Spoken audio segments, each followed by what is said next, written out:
So, okay, we're recording. So this is our discussion empathy circle to talk about Minter's new book. I'm sure you got it in the background. There you go. That's the older copy. You have a newer version of it. So you want to talk about that, but maybe we should start just each introducing ourselves, name, location, why you're here. I'll model it. Edwin Rutsch, Director of the Center for Building a Culture of Empathy, interested in everything about empathy and especially new books on the topic. So here to connect with my empathy buddies, which you all are. So that's me, and I'm in El Cerrito, which is in the San Francisco Bay Area, and the background is the new Empathy Center in Santa Barbara, which we're working on developing. So Shelton, do you want to introduce yourself? Certainly. All right. Shelton Davis. Let's see. Where am I at? I am in south of Atlanta, Georgia, in a small community called Serenbe. Very eco-driven, people-driven community. So it's a great place to practice and challenge myself with empathy. Why am I here? Well, I feel like I've talked with you, Edwin, before, and I've followed all of the work and posts in LinkedIn from both of you. And so I think that I'm here because I run a company called empathylab.io, not the Google one. It comes from the point of view of user experience design and industrial design, like innovation. And we're talking about AI today, and I think that there's a huge opportunity to empathetically think through and design a future with a tool that is as powerful as AI. So I'm here for that conversation to lend whatever insights that I can have. Okay, thanks. Lidewij? Yeah, sure. My name is Lidewij Niezink. I'm living in the south of France, the southwest of France, in the middle of nowhere. And this is my attic room here. Where I do all my empathy work since 20 plus years now. I'm working on empathy, and it's changing and it's developing and it's going in all sorts of directions. And I'm basically here today because I saw two LinkedIn posts actually. So first Minter. And his new book, and I thought, I'm a lazy girl, so I thought, why don't we do a circle on this new book? Like that, I get all the updates at once. And because I really love hearing you, Minter, and I'm really interested in artificial intelligence as well in relationship to empathy, because I'm also teaching in university in the Netherlands, and I'm going to develop in the coming year a course with and for students on artificial intelligence within applied psychology. And so my background is in psychology, and so I thought it's good to, do my homework as much as possible, get different perspectives on it, and bounce some ideas off of you as well. So that's why I'm here. Did I answer all the questions, Edwin? Yeah, I think so. Just a little introduction, just to get the ball rolling. See who's here. Oh, no, sorry. I said 2 posts and then I forgot Shelton, because then Shelton posted on artificial intelligence and whom should we talk? So I thought, oh yeah, that's really a nice mix up, because Shelton and I have been LinkedIn connected for years and we've never spoken before. So what better than to start speaking in an empathy circle? Yeah, well, thanks for being the inspiration behind this, Lidewij. Oh, no, I'm not sure. You inspired it. I did all the work. So, okay. Yeah, exactly. Very clever. Very. So, Minter. Lazy. Minter, introduction. smart. So it's really quite a pleasure to be with the 2 founders of the Empathy Circle. I think that's a kind of a exciting moment for me. I've been probably doing, I don't know, over 100 certainly by myself, and it's always good to revise with the founders. I also would like to give a hat tip to somebody who, had I known or had we had more time, would have enjoyed joining us, because I'm going to host a session curated with 30 people on the topic of empathy in AI, because Lena Arancevich, who is working on a startup that looks at HR tech and the use of empathy within the recruitment process, we wanted to look at how could we make empathy count. And in this regard, we were thinking about also the idea of evaluating and measuring empathy, specifically in the context of AI, but in general, that sort of an imponderable that goes on. And Lena would be really versed in this topic with us.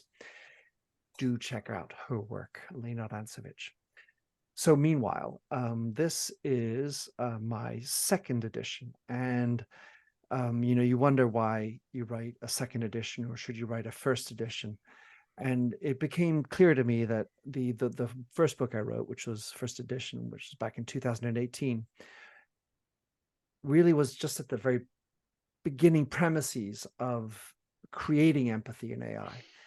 People talking about empathy in AI, or people talking about empathy in machines, has been around for at least 60 years. However, the idea of actually thinking about encoding it was still at its early stages.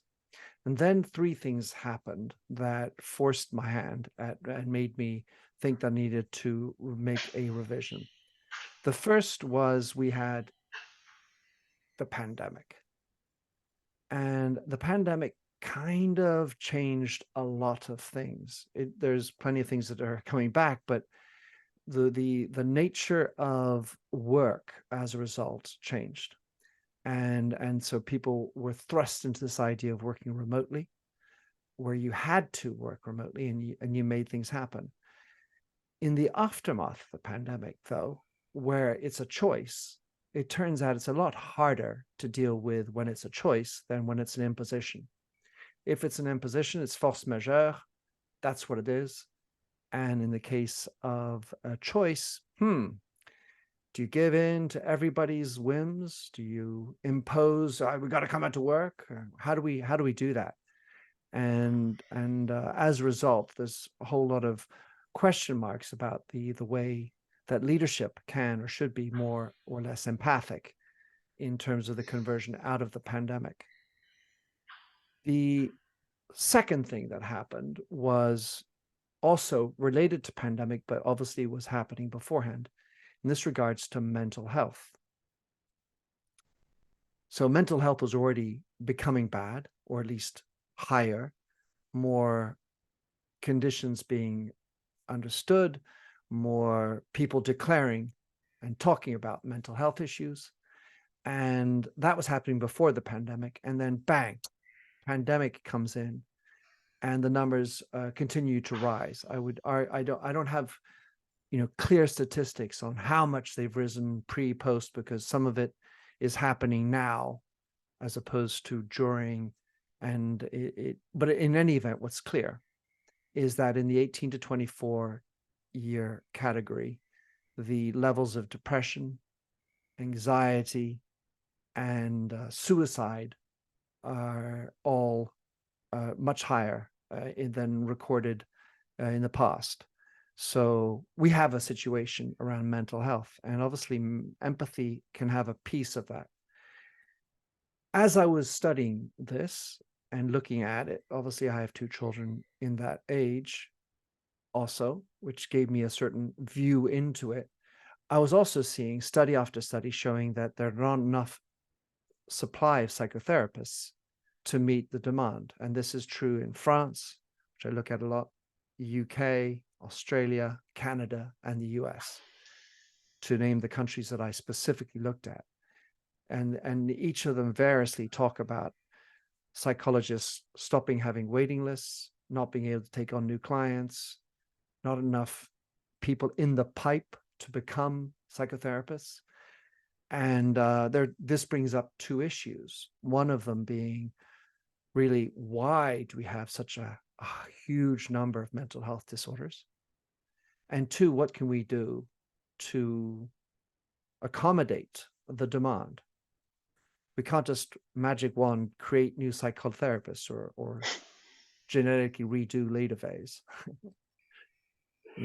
use our DNAs and all that. Although if you're in China, perhaps. But anyway, so this notion of therapeutic AI was of tremendous interest to me. And over the years, I've been following a few people who have been looking at from a good intention, a good place, as opposed to merely a business model of how to create therapeutic AI. And within that, of course, empathic therapeutic AI. And so I studied, or at least I interviewed and got a grip on what's happening in a certain number of initiatives, specifically out of the US, but there are others elsewhere. And I wanted to expose, if you will, the opportunities that are coming, the positive opportunities that are coming with therapeutic AI. And to name them, that would be Empathic AI with Dr. Green-Lord. I think everybody, or at least Lidewij and Edwin, you know her. And there's a chap doing Cyrano.ai, SCYRANO, and Scott Sandland is doing that one. And he, as I recall, and I don't want to make a mess up, but I think Scott he comes at it from a hypnotherapist standpoint, and is particularly keen on finding helplines for suicidal teenagers. And the third one is called Hume.ai. And Hume is a more laboratory, looking at all the different types of ways we can understand emotions. And it becomes, if you will, playbox for others to use. That's their business model. And also their ultimate goal in all three cases, although it's not the current situation, in all three cases, it's to create a therapeutic AI that will be available at 2 a.m. in the morning to listen to whatever you have as a problem, and hopefully provide some kind of better therapeutic advice that we as friends or family or therapists are less able to provide at 2 a.m. in the morning. The third thing, because there were three reasons, the third thing was the quantum leap step change in AI, where in the space of 6 months, over 200 million people in the world discovered that AI can be in their homes. Of course, it was happening before. But not only did we have a democratization and accessibility of AI, and people, I was amused, if not bemused, to go to dinner parties with friends and friends of my parents, 80 years old, and the topic of ChatGPT almost inevitably would come up. So this would be a sign of the times. But more importantly, and as I've been following, I was looking at why did this AI step change happen? Of course, it didn't happen in November 2022. It had been something that had been in the works over the last 18 months. So I'd been tracking that. And it felt, just as soon as ChatGPT came out, I felt all the pressure to finish quickly because I knew I was into something I think we could characterize as seminally important in society. And of course, AI, like tech, can be part of the problem, can be part of the dehumanization and issues of ethical improprieties, biases. And I think it's important that we keep on looking at the positive possibilities within it, one of which is knowing ourselves better as we try to humanize AI. It's remarkable how it gives us this need to better understand, for example, what is empathy when you need to put it into ones and zeros. It's remarkable to think, if we're trying to humanize an AI, what does it actually mean to be human? What do we want to say by that? There are the various schools of thought that suggest that humans are just a ramped up version of a machine. Depends on your school of thought, but this notion of humanity and what do we want to isolate as being specifically and only possibly as human or not. And the final comment I'm going to say, which is also of another area of interest for me, which is psychedelics, is what type of standard to which do we want to evaluate and develop AI and or psychedelics? And the notion underneath this for me is that whether it's AI or psychedelic assisted therapy, we seem to hold both of these types of technologies to a higher standard than we hold ourselves. And I think on the one hand, this is symbolic or representative of the general problem we have in society of not being accepting of our imperfections, not being truly understanding that we have a darker side, as opposed to pretending that we are all perfect human beings with only good things to show, as in my post on Instagram, hashtag whatever cause you want to say. And the second thing, which I'm trying to keep my train of thought now. Oh, good for it. What was I talking about? The second reason why we hold it up to a higher standard is because we haven't found the business model. Pharmaceutical companies don't know how to make money on a $10 hit of LSD.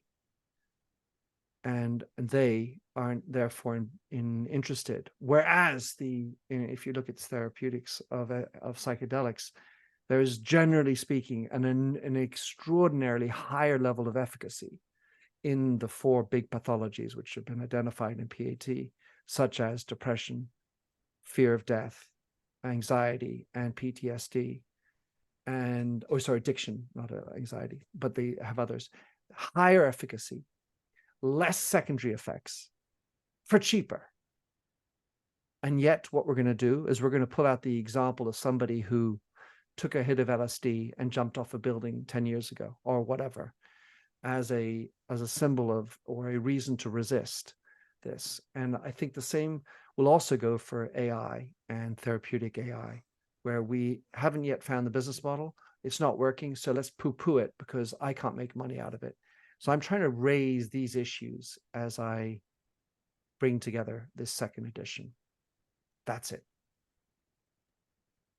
Okay, thanks, Mentor. So we're just getting a little overview of your new edition of the book, and then we wanted to use the empathy circle process to discuss it. I think everyone knows how to do the process, and we'll have 5-minute turns, and I'll keep time. I just kind of hold up this little sign time if you're kind of going over. With a little psychedelic effect. It'll be a little psychedelic kind of going in and out. I'll try to hold it down here so it shows up. Just being empathic, Edwin. Yeah, a little cynical. Cynical AI. So yeah, I can be the first listener. Someone wants to be the first speaker. So we're just discussing what Mentor's new edition of the book, or just anything that's alive for you. And I'll keep time. Who wants to go first? I'm listening. I can go. Okay. I have lots of trains of thought, Edwin, that are quite messy. So good luck to you. Okay, you got a lot of trains of thought. They're very messy, and you're wishing me good luck to be able to make sense of it. So I'm not going to say too much. There's a few things that are really striking.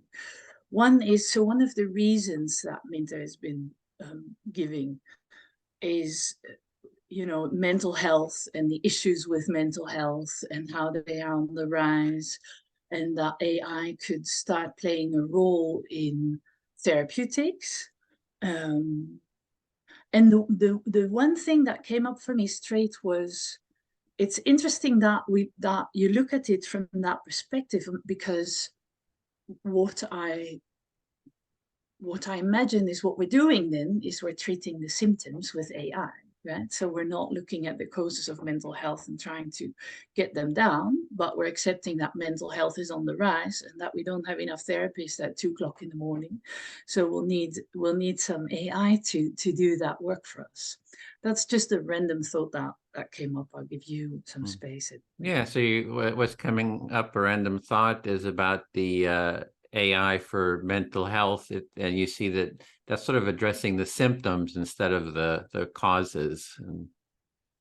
Yeah. And so I think we do that in allopathy as well. You know, we do that with many diseases. We're treating symptoms rather than causes. And so we're just accepting the existence of all these diseases in our society. And I think holding AI up to a higher standard than we do ourselves, I'd be very interested to look with you, if you feel like, with all of you, at what can AI do at the start of that issue or of these type of issues? Is there a preventative role for AI in these type of issues? Or even a detection of causes type of role rather than treating the symptoms. Yes, you really like to look at the causes for these different symptoms, and could AI sort of be used to find the causes? And in society in general, the healthcare system is set up for sort of addressing symptoms and not really the causes. So you want to really address the causes with AI, or even think about it. See if it's possible. Yeah, see if it's even just think about it, and if it's possible. Yeah. Let me stop there first. Okay. Thank you. Great. Then I'll speak to Shelton. Yeah, that's one of my concerns too, is that AI is just going to be a cheap fix for, instead of doing cultural change to address the problems of society, kind of the real causes, that AI is just another pill to take, perhaps, to address the symptoms, and it's a way of just doing it on the cheap. Yeah. So what I'm hearing you say is that you're concerned that this is a cheap fix, and that there might be more to it. Yeah, it's like exercise, right? It's like one of the causes of a lot of health issues is people don't get enough exercise, but instead of taking exercise, they want to take a pill, right? That's going to solve their problems instead of just doing the exercise. There's no easy, it's like the pill's not going to do it. It might just keep your cancer down or whatever issues, your weight gain down. But it's, diet and exercise is pretty, clear that really helps with health.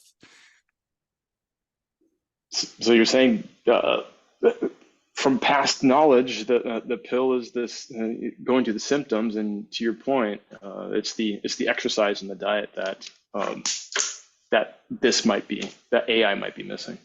Exactly. Yeah, and it's and what AI might be missing in the mental health field is the empathy, right? It's the social relationships and creating constructive, positive relationships, and people learn the skills for having those positive relationships. So instead of it just being a Band-Aid, like, oh, you have bad relationships, you're having loneliness and so forth, plug in an AI, therapist or something. Yeah. So AI feels like AI's missing the empathy portion for you. It could be, yeah. And it's this empathetic relationship. This I don't know. You didn't say feelings, but I have a feeling that's where you might have been. Yeah, it's the social relationships, right? Constructive, knowing how to deal with having good relationships, conflict resolution, working through issues. So yeah, So it's a social relationship piece that you believe that you're not hearing. Yeah, so it's diet, exercise, social relationships, right? For the empathy part is about those social relationships, and how are we able to be, have them be more productive or effective, or connecting. And there's something about just wanting the easy fix. Like the empathy circle I see is a good, just a first step, good process for developing those type of relationships so that everyone feels heard, everyone feels seen. And it's like a practice. It's that diet and exercise, it's just an exercise. Yeah. So what I'm hearing you say is like that, and it rings true. AI potential band-aid. Going back to exercise, diet. This what did you say? Social relationships that maybe are the foundation to what you believe is missing.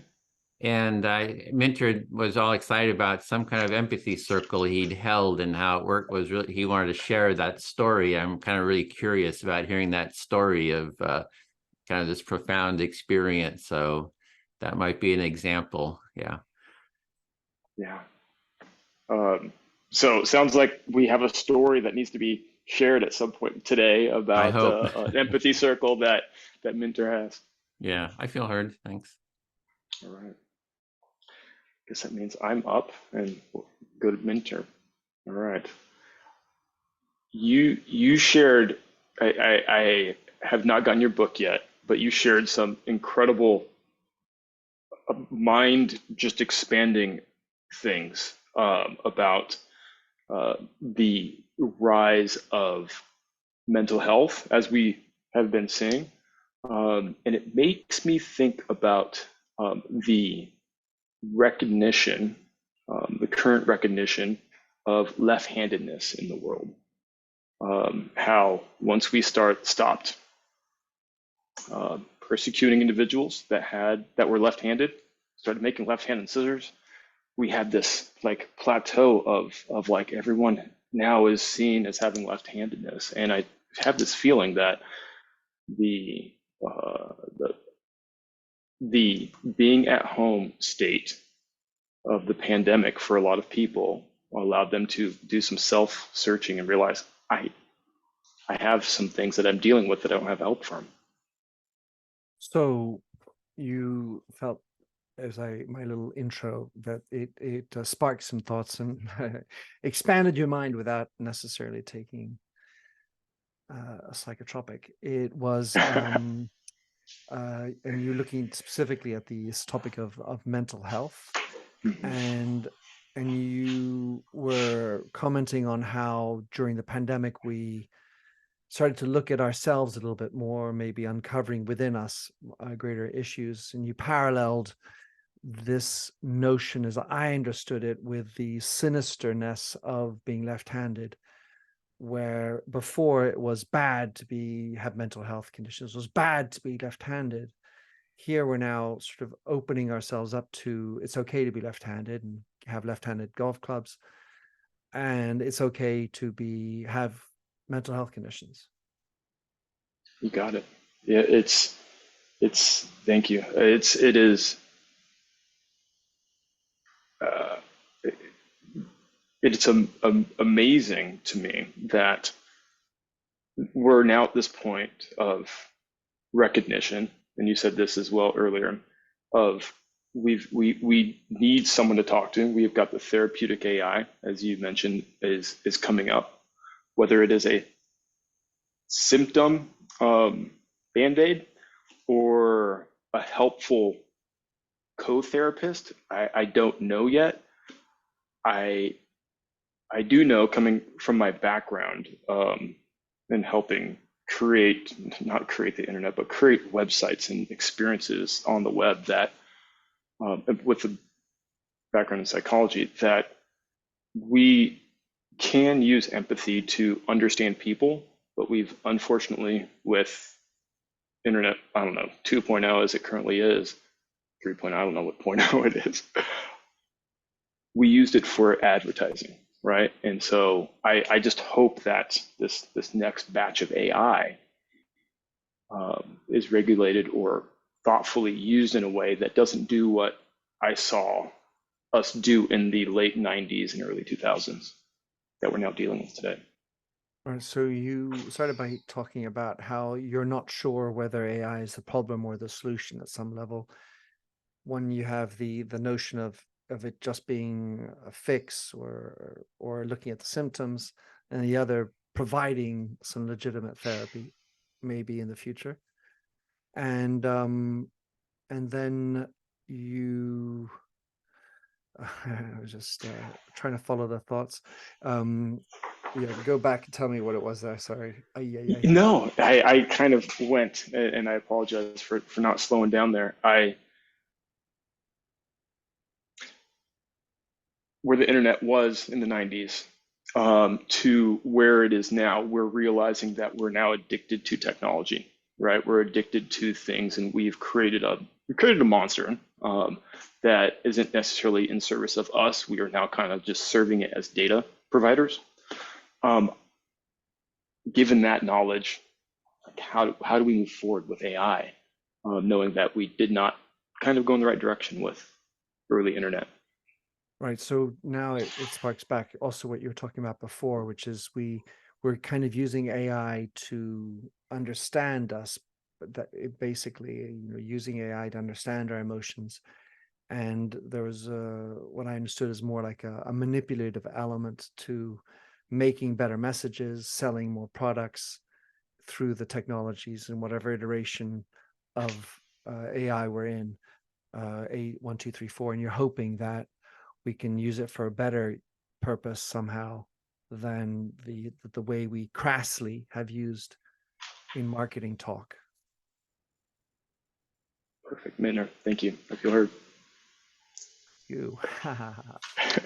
Well, I feel I need to go back to Edwin. Okay, listening. So I enjoy hearing the feedback of what I talked about, and think that the opportunity for slow time, old ways, needs to be rehabilitated. We've gotten to a point where it's all about convenience, efficacy, immortality, red pills, blue pills, quick fixes, and the idea of a longer format, longer listen, walk in the park is what's missing. So you're appreciating hearing kind of reflections on what you've been talking about, and do you see the importance of maybe the slower relationships, the relational connections with people versus red pill, blue pill, effectiveness, and these things that sort of detract from that? So I outside of having 2 left-handed children, Shelton, and that from 2 right-handed parents, I've also been exploring various other elements of the conversation and the types of conversations that one can have where empathy is a part, but it belongs to a bigger conversation, like Lidewij was talking about, which is the issues at the root of it. And I go beyond empathy when I think about what we need to do to fix society. You have 2 left-handed children, and the parents are both right-handed, so you're just giving a nod to Shelton. And I think you're wanting to go to the deeper issues, kind of is what you're talking about. You're trying to address deeper issues Than just empathy. Than just empathy, right? There's Yeah. there's more than just empathy. There's other issues or maybe values that you're trying to address. That's correct. And so for just an example, I'm interested in the value of touch and the embrace, the kiss, the hug, shake of a hand, things that have been widely poo-pooed in an era of social distancing, and the impact that that's had on mental health. So you're sorry, you're talking about, you're going to address the physical touch, kiss, touch with the hands on the skin, etc. Just the physicality of connection, touch. And going forward, further, sorry, with that, I've had conversations with people who talk to trees, talk to animals, talk to plants, and that's a longer conversation. You can't just sort of zip, tweet this, even though it's a bird. There's an element of putting your hands in the soil, feeling the dirt in your fingers, and looking at the dirt under your nails and appreciating that dirt, as opposed to the sanitization of our world, the correctness and politeness that we're supposed to be putting in. And while we have to have respect, can we not go back and dirty up the world a little bit more? Because if we don't allow for more dirtiness, more difficulty in our life, we're not going to create a greater resilience to deal with the challenges that will come up, that are going to be much harder than just maybe my little finger is a little bit broken. So you want to also be aware of get your hands in the dirt, sort of connecting with nature, being in dialogue with nature, with the animals, with nature in general, and not be afraid of getting dirty, and actually looking at the dirt under your fingernails, sort of connecting, and not have everything sanitized, sort of, yeah. And then basically allowing us, as I like to say, to have more hard talk and tough love. This combination can be done with empathy, but I don't want to mistake the hard and the tough in those two elements. Because if we get in too much of a mode of only listening, not being able to talk and give the tougher direction or convictions and beliefs, there's a risk that we end up just sort of being flexible and kowtowing to everything. So that's where I wanted to go in this. Okay, so you like to go towards an awareness, or that sort of a tough discussion, so people should be able to sort of express themselves, speak about difficult things, instead of just listen to others and acquiesce. So there's kind of get to the deeper core stuff that's going on in people. I feel heard, Edwin. Thank you. Okay. Lidewij, can I speak to you? Mm-hmm. Mm-hmm.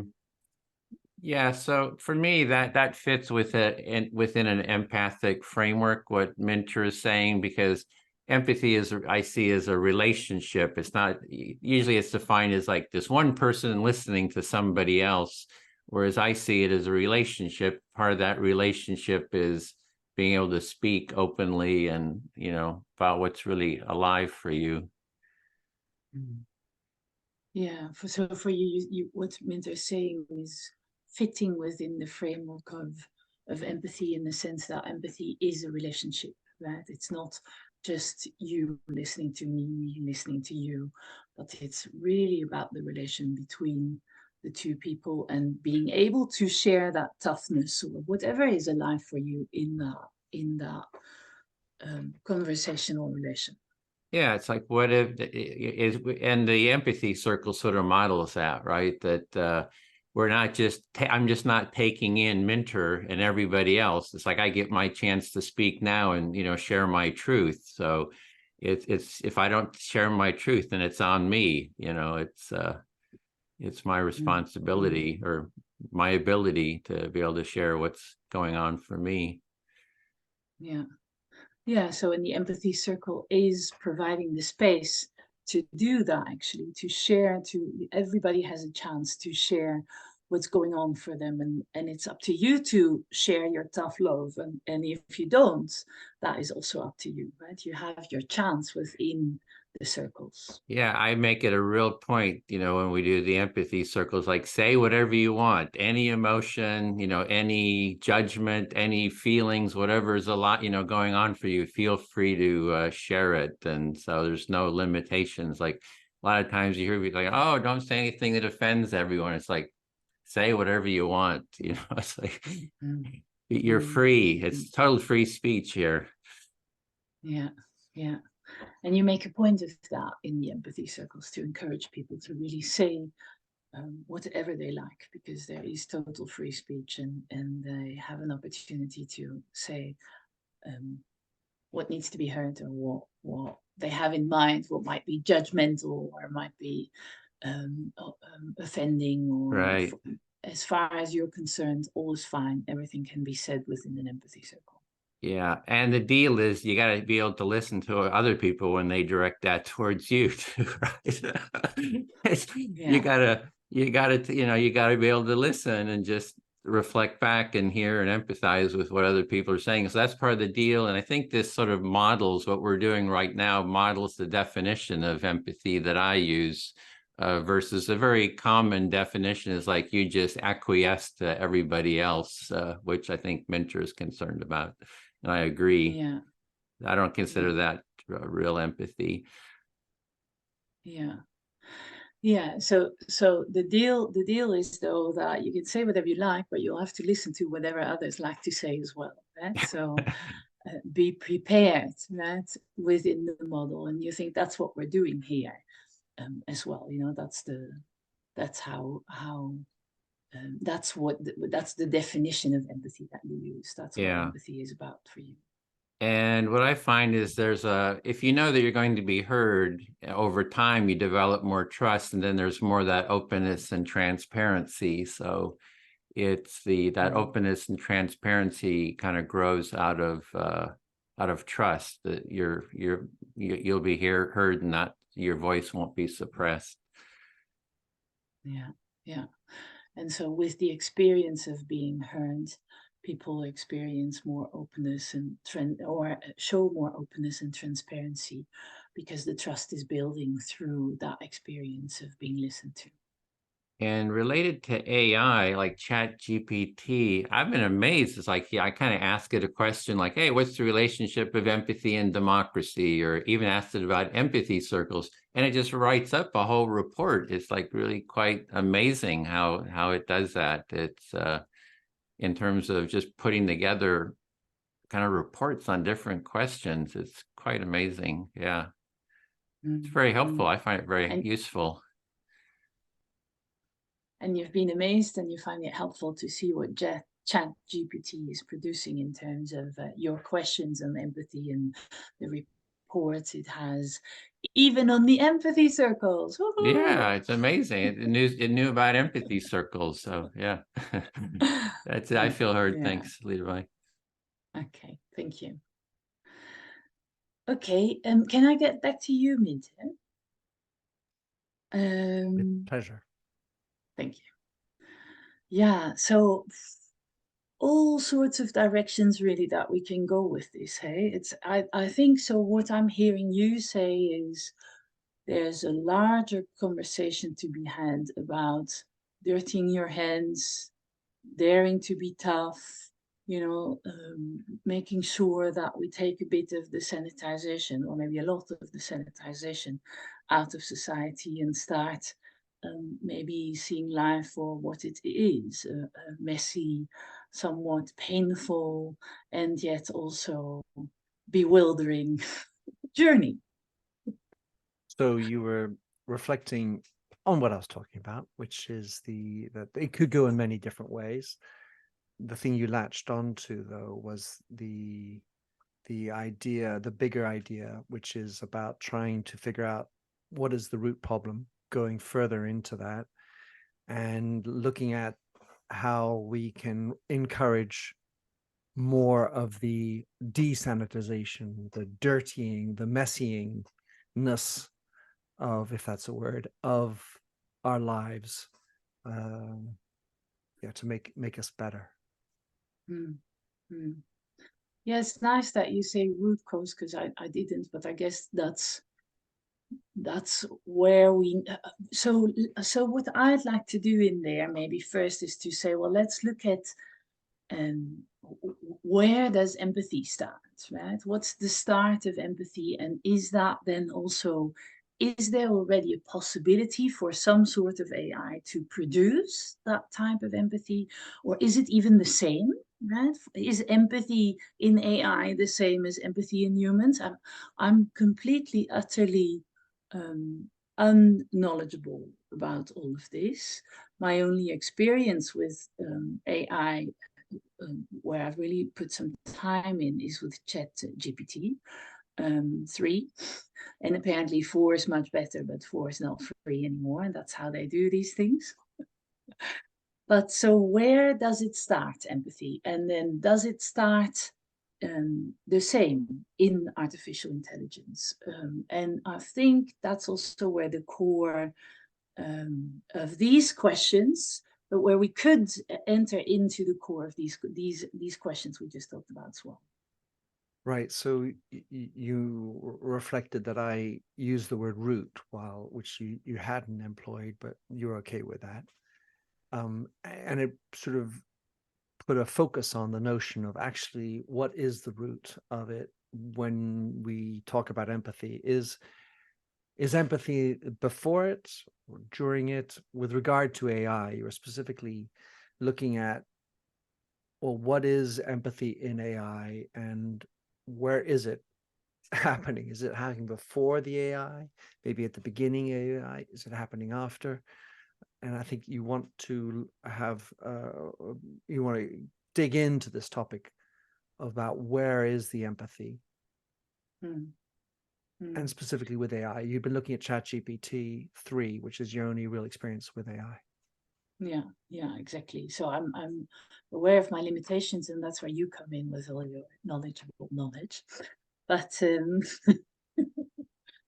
but so the root of empathy, or something I've just this week been reflecting on a lot while getting my hands very dirty in my garden, was that. So for me, the start of empathy, but also what maintains empathy between people through time, is attention. Right?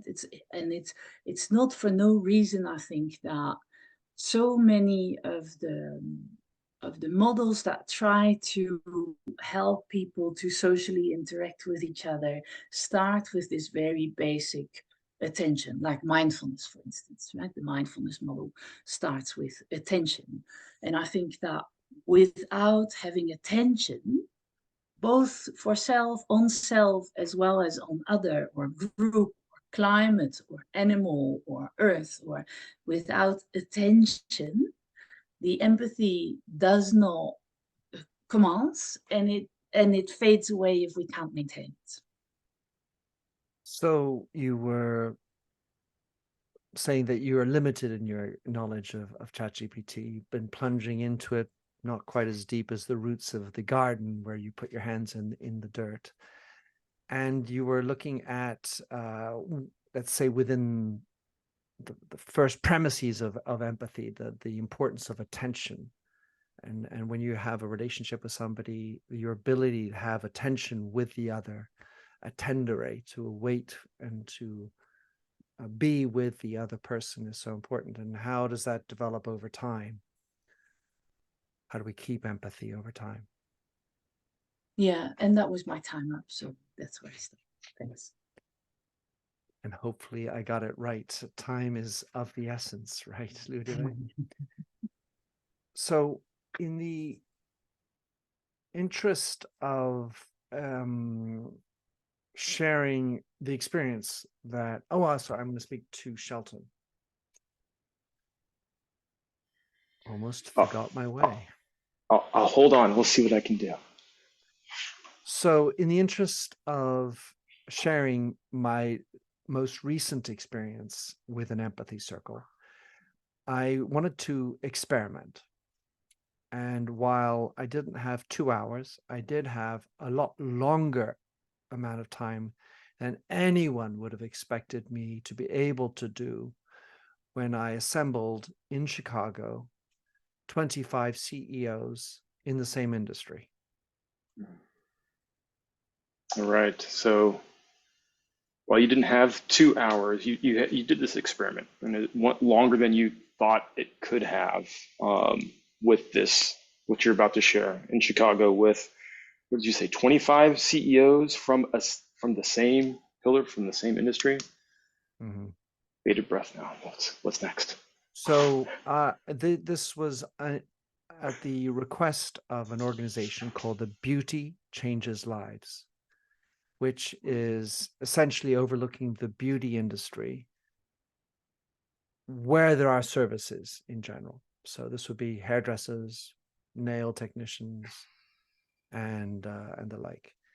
And the intention was to find a common piece, PIECE and PEACE, within 25 competitive minds, businesses, all with very large agendas,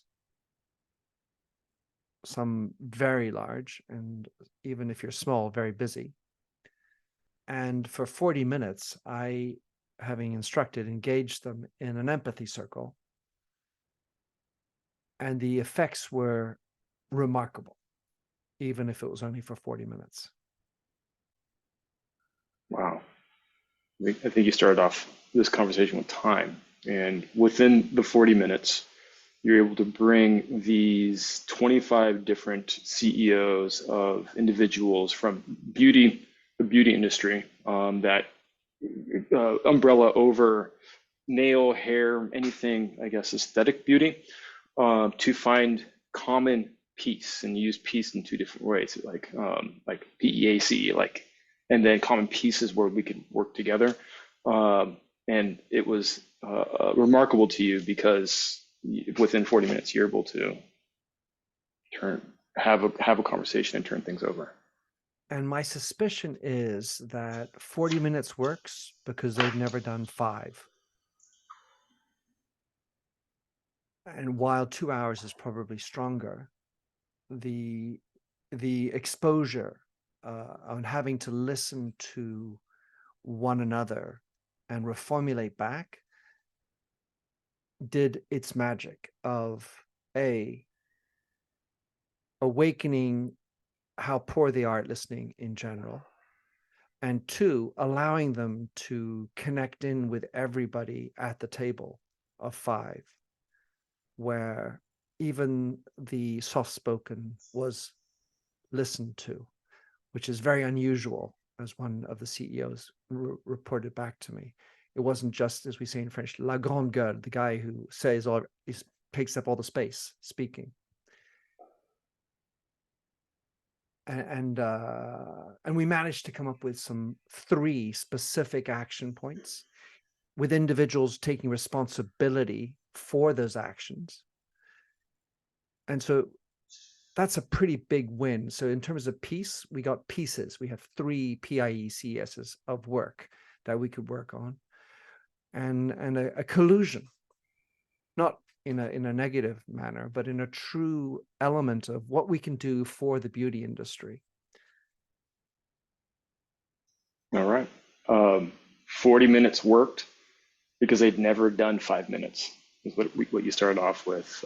They'd never been exposed to this type of model where everyone can hear, everyone can share. And you said it earlier, it's a competitive market, so they were able to speak their pieces, 3 pieces.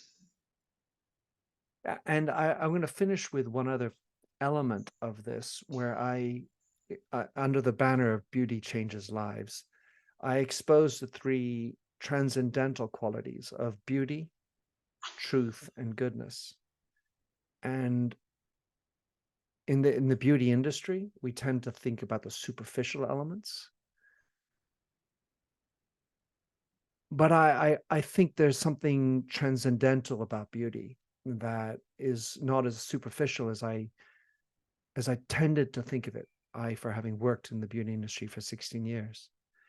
And when you look at things like truth and goodness and beauty, I really actually think that beauty is probably the most charming of all three. Truth, everyone has different truths. Goodness, I feel like we need to bring back in more badness.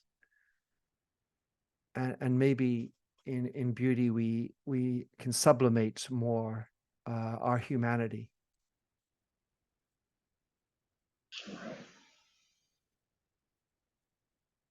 Okay. Through this and with this, it sounds like you had you see beauty as transcendental. It's beyond this physical form, and you use three areas. It was beauty, truth, and goodness. And you mentioned that beauty is charming. I think we all understand that one. Truth is one that we feel that there's many differences, so there's many truths. But coming back to what you kind of reflected on earlier about goodness, is like we need more badness, or maybe a reflection on what goodness is. I feel heard. Thank you, Shelton. Good You're job. welcome. Thanks. All right. Let's keep going in a circle. Edwin, go with you. Okay, listening. You ready? Yeah. I want to bring this. I appreciate all the conversations, and I want to see if I can bring this back into, for myself, a focus on AI and machine learning, because this is where I kind of came from, and I know how data is used or misused. The ability to, there's a case study, Target Corporation. Everyone's familiar with Target. Get everything at Target, from flip-flops to a bag of dog food.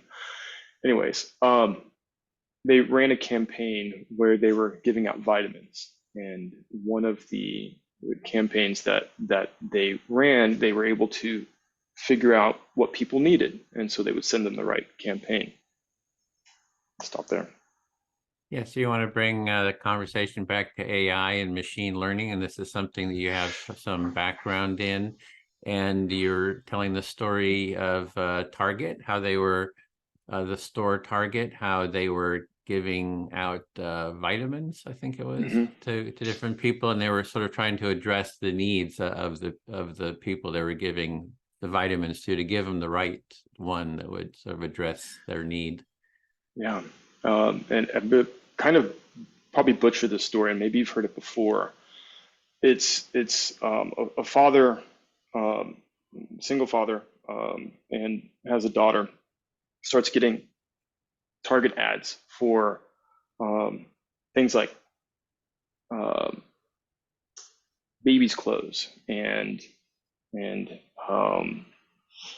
prenatal vitamins, and it's just him and his daughter. And what he finally found out is that the hard way is that his daughter, his young 16-year-old daughter, was pregnant. And so from the learning that Target and the data that they were able to bring in, they were doing what they were supposed to do as a business, but they were missing the empathetic mark on how to serve people. So in that model, Target started sending ads to the father who about it would be good for someone that's pregnant, and it turns out that his daughter was actually pregnant. So they were, it was kind of a confusing situation. They weren't really empathizing with his needs, or not quite. It was evasive, and we sign off on a lot of data that can be used with us or against us, and then you have marginalized communities, children, minorities, individuals with different abilities that get taken advantage of, and we see that now, and as AI moves forward, I'm concerned that it's going to continue being manipulated in that way.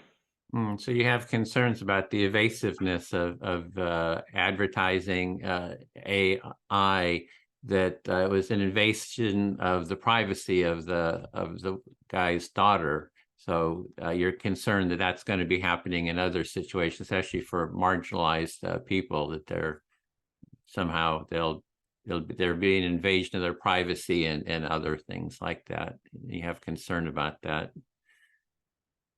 Yes, so along with privacy is the concern with the increased marginalization, right? The systemic marginalization of individuals, and I don't know where to go with it, because we don't have regulation, from my understanding, of who can make things with the data sources that we have out there. We also have companies like Google that have, as of recent, gotten rid of a lot of their AI ethics team. So we're kind of left in a really weird situation where the train has left the station and there's no one minding the tracks. Mm-hmm.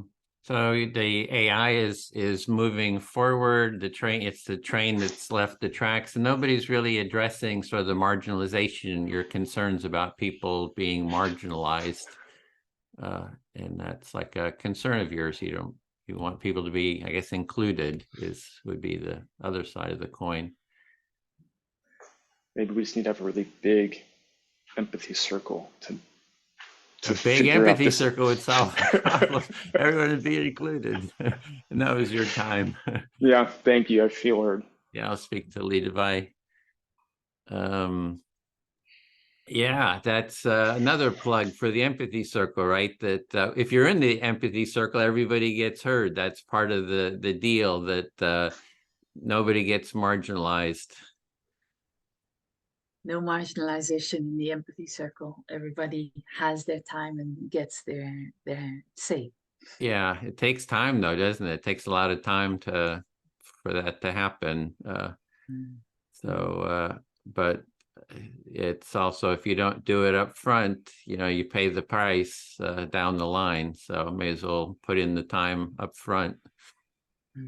Yeah, and you acknowledge that it does take a lot of time for that to happen, but that you think it's also crucial. If you don't start off with that, you might miss the train, as Shelton said. Yeah. So what Minter's saying about badness, that the badness should come in. I'm just kind of wondering more about what this badness is. Just curious about the badness. Wondering about Minter's badness a few minutes ago. What he means, what he wants to express with that. Yeah. Oh, there it is. There's some of the badness coming in. He's breaking the rules here. That's part of the badness. Again. So that's the badness. You break the rules. You become a narcissist. Everybody should be free to be a narcissist. Okay, so this is how you got it. Badness is breaking the rules and becoming a narcissist, and everyone is free to do so. Yeah. So that's. I've had empathy circles where people just kind of scream and yell at each other, and it's actually been okay. It's actually, in terms of, if that's what he means by badness, it's like, goddamn motherfucker, and I hear you saying I'm a motherfucker. Is there more? So, I don't know if that's the badness Minter is talking about, but that's fine. Yeah, so you've had experience of empathy circles where people were swearing, yelling, screaming at each other, and as long as that just got reflected back, that was fine. There was a space for it, and you wonder if that's the type of badness that Minter is referring to. Yeah, and talking about going to the root, if you get to the root, it's just experience, or it's just feeling. So there is no good and bad to it. It's just kind of what comes up sort of authentically for you. So I don't quite see it as badness or goodness. It's just like kind of what's there, kind of more maybe existentially, just the feelings that arise. What arises, and it's if you can be just authentic with it. Yeah, and so the root of goodness, badness for you, it's not really a thing, because the root of it is the existential, experiential feeling, being in the moment and expressing what's coming up with authenticity of that experience in the moment. Yeah, it's actually a beauty. If Pinter is talking about beauty, there is a beauty in sort of the authenticity of experience. Mm-hmm. Yeah, and in that authenticity of the experience, you see a beauty. Yeah. So I guess that's how. What else about AI? You know, I don't know that much about the inner workings of AI.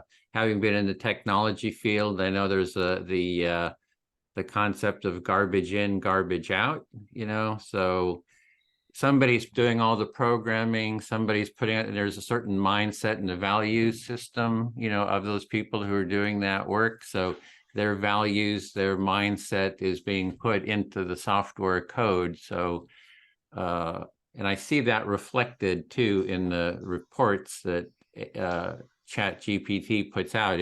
It's reflecting back a certain sort of a mindset. So it had, or a certain way of seeing things. And does it, you know, show kind of opposing different viewpoints? Yeah. Mm-hmm. Yeah, so you're not that familiar with AI, but in the technology sector, you know, garbage in, garbage out. So it's really what you put in is what's being reproduced by the system. And so you're wondering, or you see that pattern also in AI already, where it's reflecting certain type of mindset, certain types of ways of putting in data in its reports back to whatever question you ask. And the worldview, it's putting in a certain worldview, and you can see it. I don't quite agree with what it's saying, you know. So I see things a little bit differently. So that's the other aspect. Yeah, and it's also reflecting a worldview, which you sometimes don't quite agree with. Yeah, but that is consequence of that input, right? Yeah, I feel fully heard. Thanks. Thanks, Edwin. Yeah. Yeah, Shelton, can I come back to you? No, can I come over to you? Yes. Yeah. This is something that that I think is also really touching upon what you were saying, right? So there's, and also what Minter was saying in the beginning, it's the ethics around all of this, and the what are we reproducing in the world through AI. And so that's, I'm reading quite a bit about, you know, people knowledgeable in the field or studying this field or monitoring this field, what they're saying about this. And so first of all, I think like with these what is it, MMS, LMS models, these language models, right? They're 2 years old, right? It's all based on older data, and they're clearly showing the biases that we also see in society. So if discrimination is a problem in society, it's now also in our artificial intelligence, right? And I think that is something that should really make all bells ring for all of us, because if that is what we're doing, then it's like a grandeur, you know, we're creating this thing that is bigger and better and more than us, but we're feeding it with this very sloppy, unconcerned, unempathic, bad Minter data. Let me stop there for a moment. I see you taking notes. I always feel very sorry when people start taking notes when I speak. Don't never feel sorry. It's Ethics was where you started. Where you ended with it was we're feeding this engine, we're feeding AI with bigger and not necessarily better, but sloppy, bad data, and we've seen it. You mentioned that it's 2 years old, and we're already seeing the biases come out. Yeah, yeah, and that's an issue I think that we really need to address. You know, even if it's able to generate at some point, if there is creativity within AI, if there is a possibility to make something new, right? Which, as far as I understand, is really not the case yet. But imagine that's what we're aiming for, right? Doing that, I think that your whole idea of regulation, at least of what we send into society when we're experimenting with this in this field, is something that all bodies of governance should really be concerned with, and not leave to tech companies to decide and to feel free and to experiment on human beings. Yes. If the end goal is something new and we're not there yet, we're in this experimental phase. Like, what is, you're talking about, what is regulating it, and not to leave it to the tech heads of the world. Yeah, and the generation of it. So if that's what AI will be able to do, I think there's also hope there, right? Speaking of, let's look at what can we do with AI. And I'm very much for that perspective. What can we do with AI? And maybe AI can help us to actually, find new ways to solve these systemic biases that we're having in society, right? To be more to have more equality, to be more humane, to be more respecting of all that is alive on this planet, including very, very much also the natural world that is non-human, right? So, yeah, let me stop there. You have hope. You have hope that what this powerful thing is can help us be more humane, solve some of the problems that we're as humans not able to, either consume or solve. So yeah, you have hope. Yeah. Well, I'm not sure if I really, maybe I did say I have hope. I'm not sure if I have hope yet. But It's I intention. definitely, yeah, that's exactly what I mean. It's like, so let's do with it. Let's see if we can do something with it that's beneficial to life on this planet. That I think would be really fantastic. But then let's just keep the petri dishes in the lab. Because what OpenAI has done now with ChatGPT, me as an educator, they've really given me a problem, because they put this out. All my students are using it. I'm very much for my students using it, but there's all sorts of limitations that we now very quickly need to teach our students. Look, there's these limitations. And we have a better version, is ChatGPT 4, but we're not going to share that for free with all your students, right? So, darn, what is this nonsense? Don't put that out in society and then let society, just take the full clash and having to deal with it without offering them that improved model as well. That gets me somewhat angry. I feel the emotion. It is maybe not hope, but intention for hope. And is you as an educator see the benefit of it, but you also see the detriment of it. You have students that are using it, and you don't know how to get it, wrangle it. And it seems like these companies, ChatGPT, has kind of put it on us to figure it out and use it in a way that's healthy. I'm putting words in your mouth. Well, Well, no, so it's not, they don't put it on us to figure it out. They drop it in society, improve on their models, and don't drop the improved models with them. So now all these, what was it, 100 million, 200 billion, who knows? No, 200 billion, a bit overdone. People who are now using this model, right? They don't get any updates. I think in terms of business model, I mean, I understand you want to make money as usual, but it's real shit.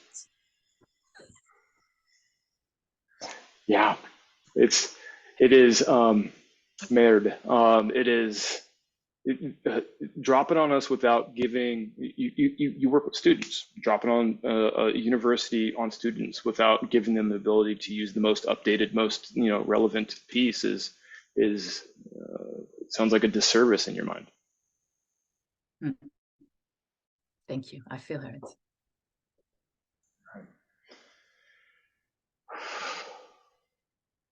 To breathe through these, Edwin. Mintner, could I borrow your ear, or both of them? Friends, Romans, and citizens. I think it was you that brought up there's so many directions I want to go in. This is the great thing about notes. It's I can look at them and see where I want to go. You don't have to repeat any of that, Mittner. I think it's you that said intimacy and touch. Am I correct? Okay. And we're looking. So I'm going to try and bisect, if I can, empathy. Empathy with humans, and what that is for machines. Because I wish there was another word.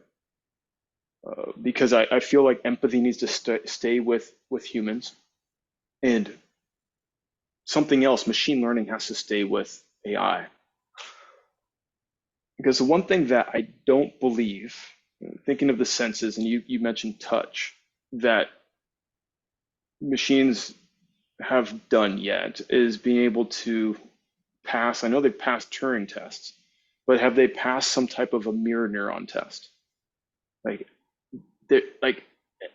mother and child. That I'll stop there, and I'll go to the mother and child piece. Well, first of all, you did reflect on the number of different ways this can go, and the good news with note taking is it allows you to sort of visualize and then pick something.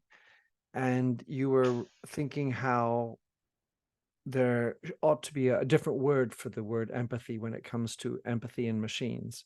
There's the empathy of the human, and then there's this other thing, machine learning, you said, within the machine that ought to have its own verbiage to allow the human to have its piece and the machine to have its version. Yeah, and it's with the human piece. I mentioned about. I said something about mirror neurons, right? I don't know if and touch. Yeah, and touch. It's thank you. It's with. I would love to keep empathy with humans, because I feel like there's sensual and the non-sexual type, but the sensuality of being human, mother to child, is I believe, I'm going to put it out there for myself, is the root of empathy. It is that moment of touch, of being with another new human. It doesn't have to be mother, it's family, it is father, but it's that moment of nonverbal, physical being with another that makes empathy only human, whereas a machine can never have that initial connection. So you were highlighting in the human side of it, the nonverbal elements, which include the other senses, the intimacy, sensual, sexual, but more touch, and the relationship between the infant and the parent, mother, and how that is integral to the human experience and can't be replicated in the machine. Yeah, I think that's the root of empathy for me. And with the machines, they're going to be learning from the data, hopefully the better data that we feed it. That's not just predominantly North American data, so that we can use AI as a good companion, not to as a companion, as a supplement to helping us connect, but not a replacement for the empathy that we have innately. So we have to learn from the data. The data comes from us. Hopefully we can use the better part of that, and not just for North America, but for other parts of the world. Yeah, I'm saying a lot and I apologize.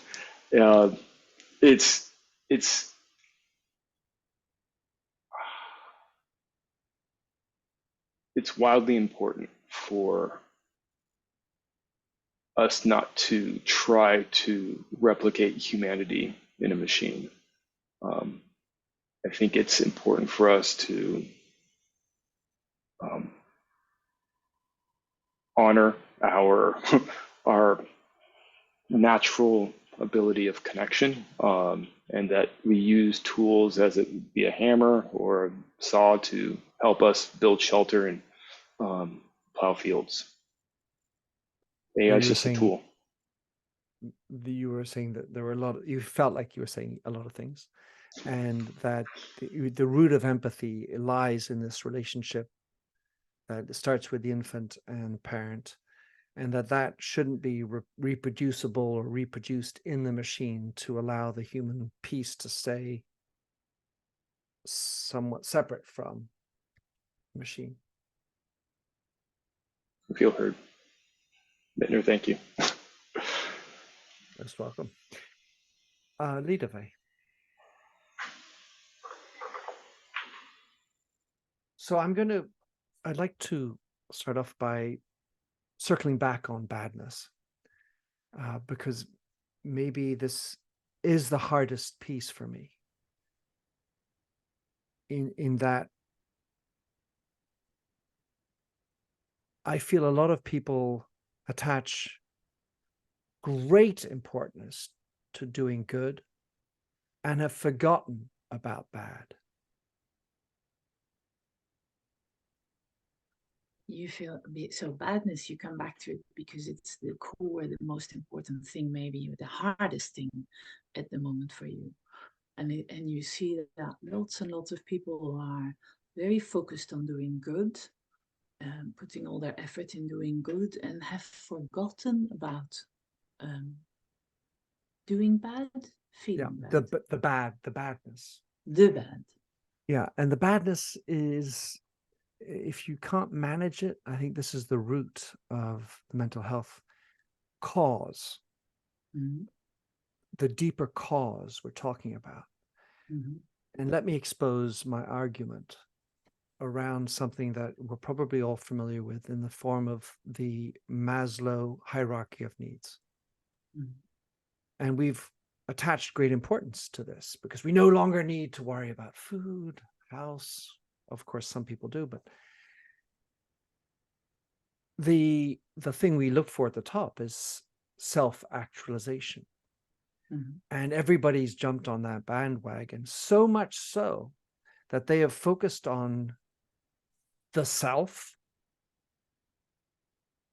and forgot the community where I come from, that it's no longer actual. It's just the self, and it's all about me. And in this me, doing good, look at me, how good I am. Why not worship me? I do. You should too.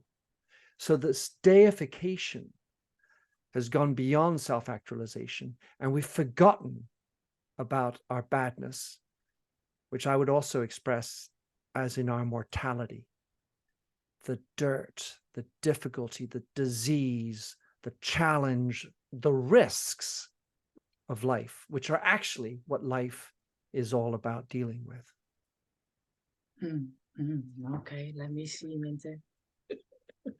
First of all, you said that this badness, you think, is the cause, the root cause of the mental health issues, or that it's related to the mental health issues. And I'm not sure how you meant it, but that's what I heard. You can correct me. Then you said, let me take the Maslow hierarchy, and we are all here busy at the top of the hierarchy where the issue is self-actualization. And we've forgotten about all the things below, but specifically we're completely turned into and onto ourselves there at the top. It's more about the self than about the actualization. And it's so much so about the self that we don't understand anymore why others don't see. Look at me being good in the world, doing good in the world. Look at me being fantastic. I see it. Why are you not seeing it in me? Right?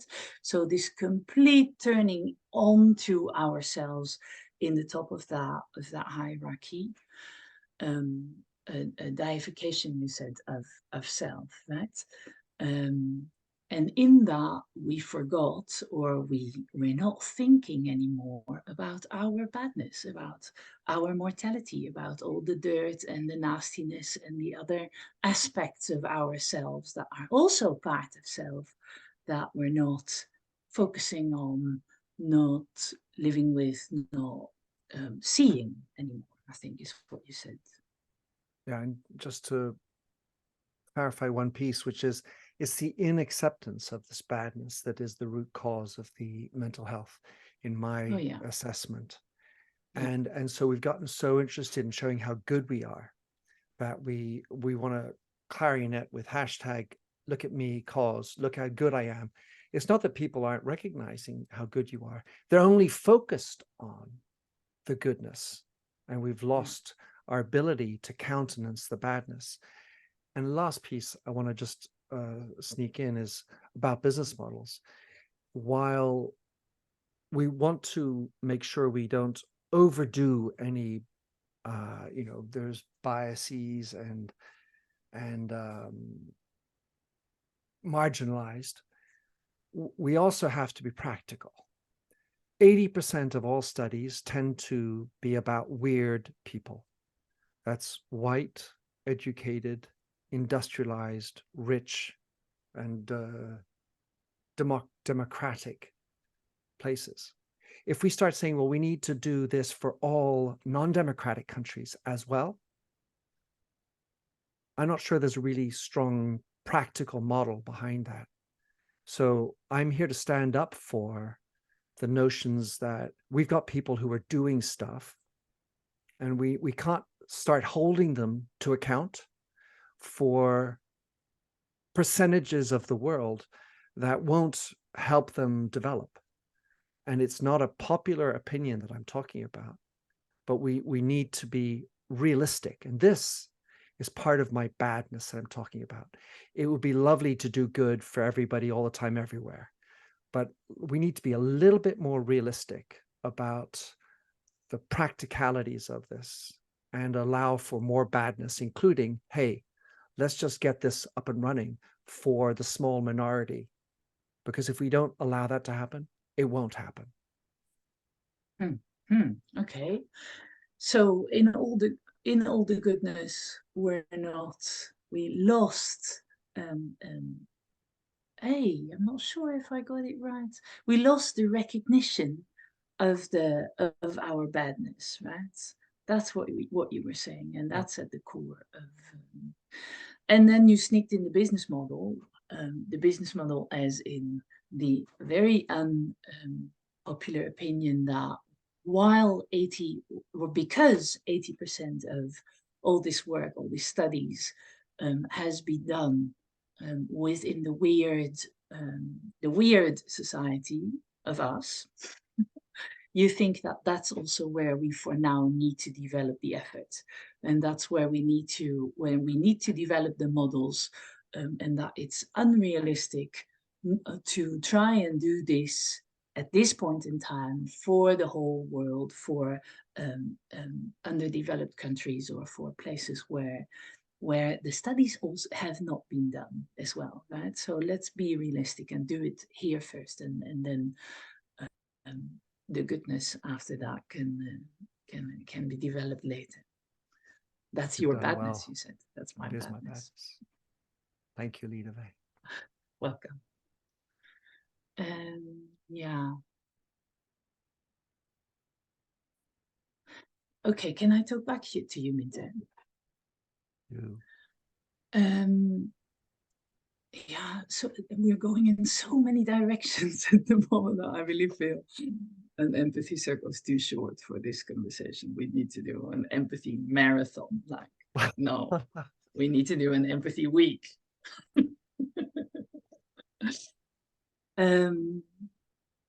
Because there's so much. It's going in so many directions. So I'm just gonna pose some things that I'm just wondering about at the moment, and then leave it there. So, and I want to also acknowledge, I think, what you're saying about the badness and the goodness and the self-actualization, and specifically the focus on self. And I think that got me going about what you then said about developing this for our weird as WEIRD societies, where this enormous bias of focus on self is such an issue, right? So we're going to, again, reproduce what we do in our AI, develop it and put it out there in our world, and then in a very colonialistic type of way, offer it up to others later. Let me stop there first. So again, you started off by saying this can go many ways, and you'd rather pose some questions that come out of it for you, and you were reflecting back about my comments about badness and this focus on self-accusation and focus on the self, and it immediately correlated for you with this notion of the weird 80% that colonialized a version of the world or the technology in this case, and how it's replicating the selfishness that exists in that sort of weird world, and that it would be just more like a continuation if that's what we leave it at. Yeah. So that's my fear. I wonder if, when you talk about touch, right, what is it in touch that is touching us? There's the feeling on the skin, right, which is something that I think AI in physical forms could definitely reproduce in some way, with temperature and pressure and all of that. So there's the physiological, I think that is very much possible to reproduce. And then there's the warmth behind that touch. That is what's touching, right? It's that more esoteric connection, as Edwin defines empathy. That is what is touching. And that is something that I'm a very touchy-feely type of person. I love touching. I do a lot of touching, and I'm very good at touching. And I, in the touch with people, you can feel that whether you can connect or not, just by touching, right? You feel that. Will AI be capable of reproducing that? Because what else are we trying to reproduce? Biology? Physics? That's my question. Right. So you were looking at the notion of touch and how that feeling on your skin, you know, in this case with no hair, this case with hair, obviously there are different feelings that come with that. And then there's the more esoteric relationship between the touch and the touching, the toucher, if you will. With that relationship, will the machine be able to reproduce that? And maybe how far can we go with AI in as someone who likes touch as you are? You feel Well, you and can if do a not, lot of what's the touching. point? If not, what's the point of teaching AI to touch in that way? What's the point of teaching AI to become a therapist if the core qualities of the therapy are missing in what AI is reproducing? So that's, and the touch is, I think, exactly the same thing. So what you're saying is, or you're worried that if we give this humanization, these human qualities to AI, will it be able to be therapeutic if it's missing this component that is coming from the human relationship, the knowledge of the person who's doing the touching as opposed to just a machine that's touching? Will therapy be appropriate and effective without that human relationship quality? And I leave it there. Thank you. Yeah. Okay, we have about 20 minutes. How about we just open it up for non-reflective discussion? Just we've sort of set the tone of that the empathy circle does, and is that okay? Got it okay with that? All right. So I got a thumbs up. So I like the idea of a marathon. Had thought of doing a day-long marathon at some point, 8 hours. Like, what happens if you do empathic listening for, you know, that time frame? What does it do to your sort of mindset? So, well, I'm yeah. thinking of the MP, you know, empathy with the peeing in the middle. You have to do that as well. Just bring a bucket. It's part of being human, right? AI doesn't need to do that. That's true. Yeah, it could be simulated. Yeah, I like the idea of an elongated conversation, and I have, as I've already said, I have like post-it notes all over my desk now, and I see areas of breakout that I would love to have, like conversations, maybe about to go deeper, about some people's thoughts in a way that Empathy Circle would be able to support.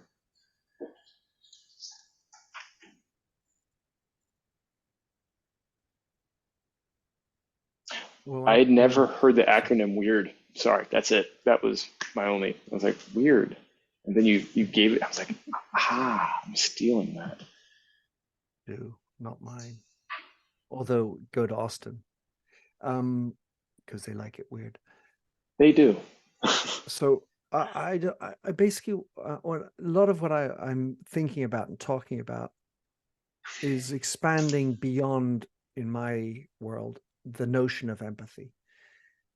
Because touch. I don't really, I haven't written or read much about the empathy of touch, and I find it, you know, there's some sort of deep granularity to it. I mean, in the book that was called How We Touch by Michael Banassi, he does talk about empathy, and when you see somebody, you want to hug them. Of course, that's the action that follows. But there's obviously different ways to touch, and but I'm also thinking that in the context of a social distance world, and how we are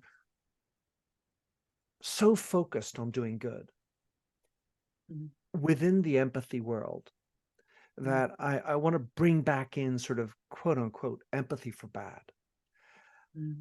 I feel like we are trying to do too good. And by trying to do too good, we don't allow ourselves to be imperfect. Like the zit on my nose, the thing we got. Oops. Just got disconnected from me. But we have to allow the space of imperfection more, I feel. and that's But sort of what. who's we there, Minter? Who's we? Well, Mm.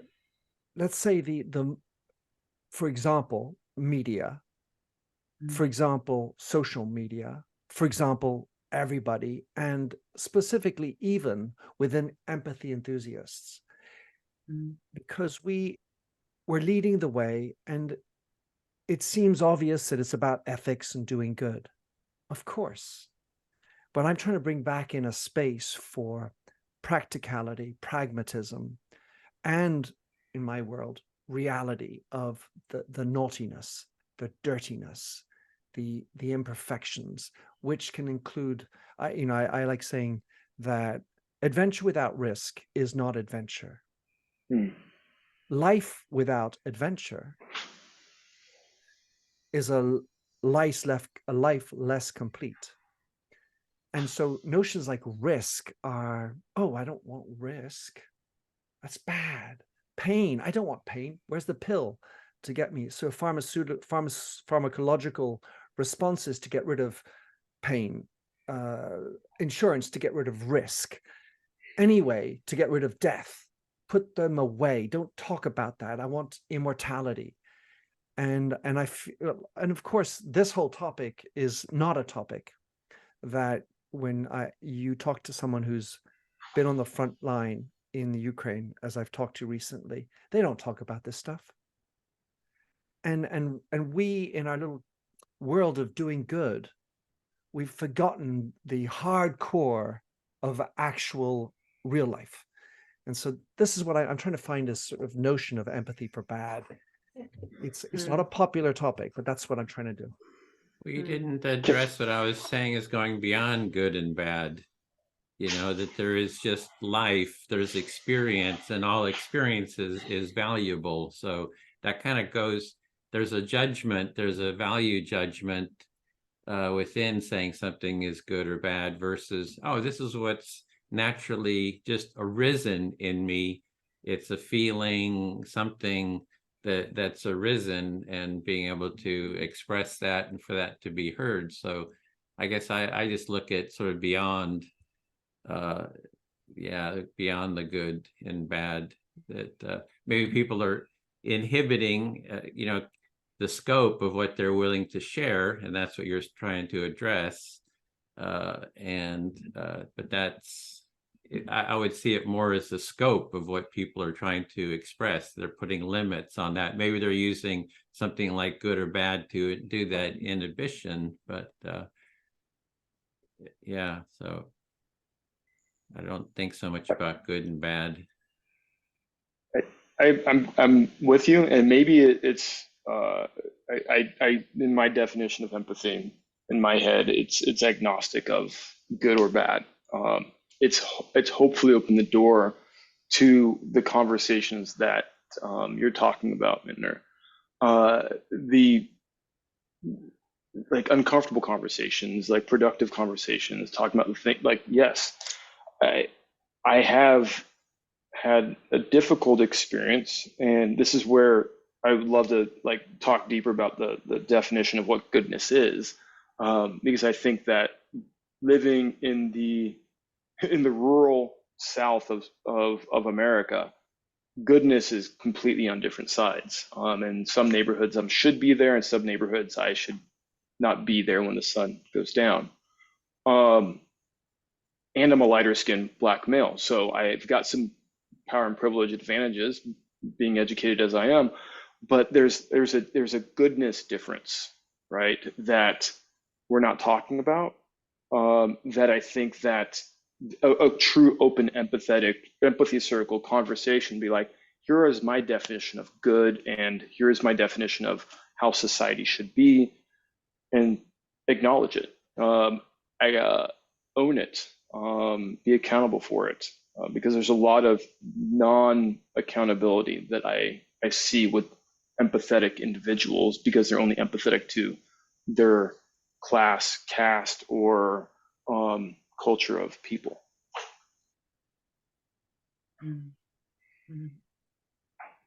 Well, I'm very much with you, Minter. I'm very fatigued of empathy at the moment.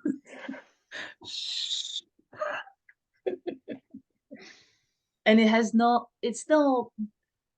because of the empathy itself, right? Because I mean that's my passion. You know, I that's what I keep on swirling back to in my life.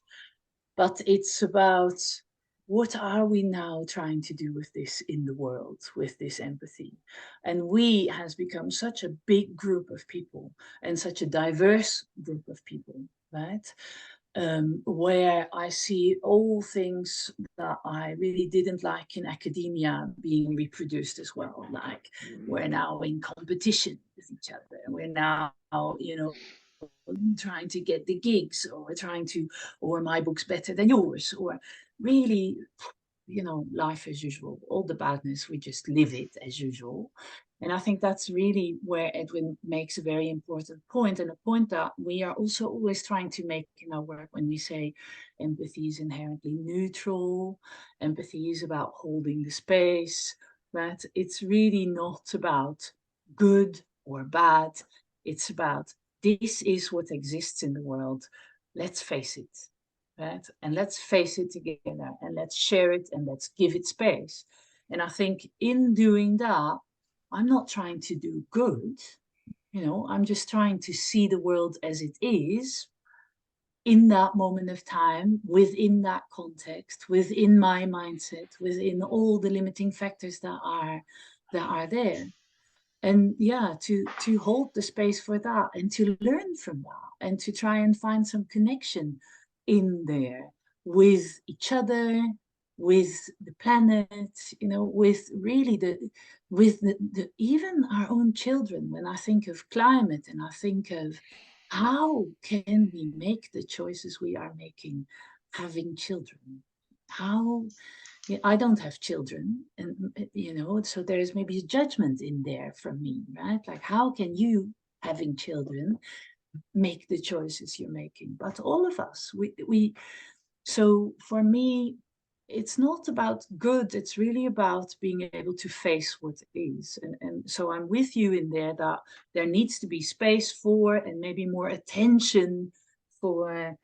Um, yeah, showing that, right? Showing the real you, showing the real roughness of life as it is, with all its hiccups. Does that make sense? I like it. I do like this idea of holding the space. I think that is a good characterization of what we should be doing, and a large enough space to countenance differences of opinions. And I like very much what you said, Shelton, with regard to accountability. My thought with regard to accountability is to move beyond what I feel, because the I feel piece, fine, we're supposed to respect what everyone's feelings are, but it's oftentimes the I feel, and really that's all I focus on. And in the notion of community, we need to have communality, common things, and those, with regard, in my version of things, are about facts and truth. And if we can't share any facts and truths, which are somewhat separate from feelings, that you feel that that's your truth, you know, we need to be able to come back to some kind of grounding that includes, because I talked about the three transcendental truths, or three transcendental qualities of truth, goodness, and beauty, and the feeling piece is where I start getting into, or maybe I got swayed into thinking about how empathy is with the feeling piece. I'm sort of more in touch with the cognitive side, because I don't have the feeling side of things. I'm very touchy feeling. However, I don't have I'm not great at feeling other people's feelings. And so I'm trying to figure out how we can come to a bigger group, but not the human race, because I don't believe that in any vision the human race is something we all can agree on. And we need to stop thinking at that level, but not start, not allow for just the little tribe of 4 people on my street that agree on the same thing. So we have to have a nuance. It's got to break out of those little echo chambers, but stop at thinking we can all be together. And that's where we got to find a little bit more traction. That's what I'm trying to do within my version of talking about empathy. I'm talking, so there we go. Well, I'll add a couple of things here. In terms of the physicality, I used to do contact improv dance. I don't know if you're familiar with that, but it's highly physical, right? You find with other people or a whole group, or it kind of shifts, and you find a physical point of contact, and you kind of move constantly through, you're rolling, tumbling, lifting, moving, but you're always in physical contact. And you have to be very sensitive to the felt experience of the other person, and likewise of each other, to be able to move within that point of contact. So that's like highly empathic. Plus it's that physicality, which is, the oxytocin just goes kind of through the roof when you're, after an hour or two of doing that, you're just like in oxytocin bliss. So that's the physicality aspect of it. In terms of the we, I have experimented with an empathy circle that instead of saying what I am saying, it's like using saying it's the we. So we are doing this, and then the reflection is a we. So you sort of experiment with going out of the I, and I'm hearing, it's like we. So you can kind of experiment with that state of, just that there's a we-ness happening, and you speak from that we-ness, and there's different ways of doing the reflection. Like you can reflect back, like, oh, I'm hearing you say, or you can do a direct first person singular reflection. So there's different ways you can reflect. You can kind of experiment with those type of reflections. And with the we-ness, some people just like totally freak out. It's like it's like, whoa, I can't do this. It's just too scary. They're just, I'm going to lose my sense of self. Anyway, that's something to be experimented with. I do see the time, or how's everyone? I can go a little bit longer, or does anybody have time limits here? Or you have 6 minutes. I'm good. Yeah, I'm good. Lidewij and I probably both have dinner coming up. Right. Dinner. Okay, then maybe we'll. I passed up lunch, so I'm hungry as well. I did want to mention I'm doing starting a series of empathy summits. So we have one in July, and then in June, July, August, September. In September, it's going to be on empathy trainers who are, you get like 10 minutes, 15 minutes to speak about your training. Or I know, Lidewij, you have a training, and if you'd be interested in speaking, if I catch you here. Rasha was going to give a presentation. Hopefully she's better by then. So I don't know if Minter or Shelton, are you both doing trainings, or if you're of sorts? Yes, I'd love to be a part of that. Okay, great. Lidewij, you interested in that? Yeah, sure. Okay. Well, so for September it is, right? Yeah, I think it's September. But is it August, distance September. or in person? What's that? Is it in No, person? it's online. It's September 2nd, Saturday, September 2nd. So if you go to empathysummit.com, you'll see the info on it. Okay. And Whom are you trying to reach, Edwin? just trying to just kind of do an ongoing every 2 months little mini empathy summit. It's 2 hours of presentations, 2 hours of empathy circles, different topics, and then kind of moving towards doing an empathy summit at the center here, maybe end of next year or something. So we'll start, online to kind of build momentum for it. So July is how might mutual empathy, listening, and dialogue improve your life. September 2nd is a review of empathy training programs from around the world. So if you know of any other trainers that would like to just present, the work you do, give an overview. November is why is empathy essential in conflict mediation. January 6th is what is empathic leadership and how can it be developed? And maybe we could do an AI one at some point too. So I know a lot yeah. of people in that. Ditto. So just for the sake of, well, certainly the one in January seems appropriate for me. I do a one-day session in France now pretty regularly with 20 to 30 CEOs of smaller organizations about how to create an empathic culture in business. And because these are obviously smaller entrepreneurs, it's very practical, it's very hands-on. And in the middle of it, I do an executive empathy circle, and I get them into at the end the notions of ethics and AI as well. So they sort of try to expand their mind at the end, like you said at the beginning, Shelton, where you know, try to blow the mind as well, and then that gets into a good dinner conversation afterwards. Okay, which after that, leadership. En français. Bien sûr, j'ai traduit mon livre en français pour le Ah coup. ouais, j'ai vu. Ouais, c'est bien. I won't be there on the 2nd of September, Edwin. What's that? But I won't be there on the 2nd of September. But I'm going to ask Catherine if she wants to present on our Okay.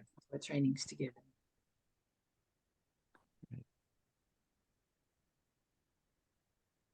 All right. Any final comments before we close, Shelton? I would love to know like what everyone's like next like thing that they're looking into when it comes to AI and empathy. Maybe it's a real big hairy question, but maybe a couple sentences like what are you doing next? I can go really quick. I've got a good friend that is strictly on the AI side on technology, and so we're trying to merge our thoughts together over the next couple weeks so that we can have something to share. Well, I've got something going, which is July 4th, which is a reasonably important day in America. I'm going to do a 2-hour session with 30 CEOs, or at least significant individuals, curated around this thing called empathy that counts. And we're doing it with my friend Lena Rancevich. And the idea is to come up with a white paper on looking at the encoding of empathy in the smartest way, so that it counts and can count, including the beans, the money at the end, because it has to be practical and yeah, make waves, but also make money. July 4th. We got sociologists, we have psychiatrists or psychologists, we have anthropologists as well. Nice, excellent. Yeah, get them to think together. Want to come? July 2nd? Well, let's talk about July 4th. July 4th. Oh, yeah, sorry, 4th. The big day. I'm not sure. I'm at the moment redefining empathy. Feeling like I'm, you know, there's so much out there at the moment, and I need to regather my thoughts around this, and especially the practices, right? Because that's really what I've focused on in my work. So how do we do all of this? And there seems to be all sorts of things happening that are leading to that, but within AI, I think it's really crucial, and it's been crucial. I mean, the first time that Minter and I spoke about this was like 3-4 years ago, maybe. Huh? And I don't have the feeling that empathy representatives have a real foothold in the AI world. So I'm connected with Grin Lord. We spoke a few times in the beginning. Now she's very successful in setting up her business, and so you know, I think I would be very interested in being part of a more higher level development of the AI process, right? Where we think about, so what is empathy within the space? What can we do with it? How can we work with it? How can we develop something? And and see if that works, right? Just experiment on it. So the researcher in me is very much awake around all of this, thinking, let's try, because there's a lot of talk. Yeah, we're having a call next week, Minte. There's lots and lots of talk, and we really need to get the hands dirty, right? And see what works and what doesn't, and how, and because it's happening. And I feel the pressure of that enormously now. It's like, it is happening, and it is the time to work on it, really work. So maybe that's where I'm going with it. Okay, for me, it's this center in the background, kind of fixing it up. We just got my hands dirty cleaning it. It's been a big job cleaning it. It's getting close to being cleaned, and then it's starting to build up. Furnishing, really a lot of work to do. In terms of AI, just curiosity about it. Maybe hold a summit, a little mini empathy summit on it, and create a space for that dialogue to happen about it. So that's. I know a lot of players in that space, so I'd be happy. Okay, if you want to kind of work on something, we can set a date for sort of a mini conference or something, and summit and about AI, have speakers and. I was as a radio journalist, I got her hooked on it, and we did a radio show for about an hour on empathy and AI. With who? Oh, just some journalist. Okay. I can't remember her name off the heart, but. Well, if you're interested in that, let me know. Just send me an email. We can set that up. So thanks everyone for taking part in this and for talking about empathy and AI. I'll post this in a couple days, and to be continued. The conversation continues. So, let's yeah. Great to meet you, Shelton.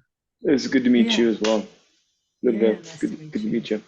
all right, everybody. Thanks, Edwin. Bye. Good to see Bye. y'all. Thank you. Bye-bye.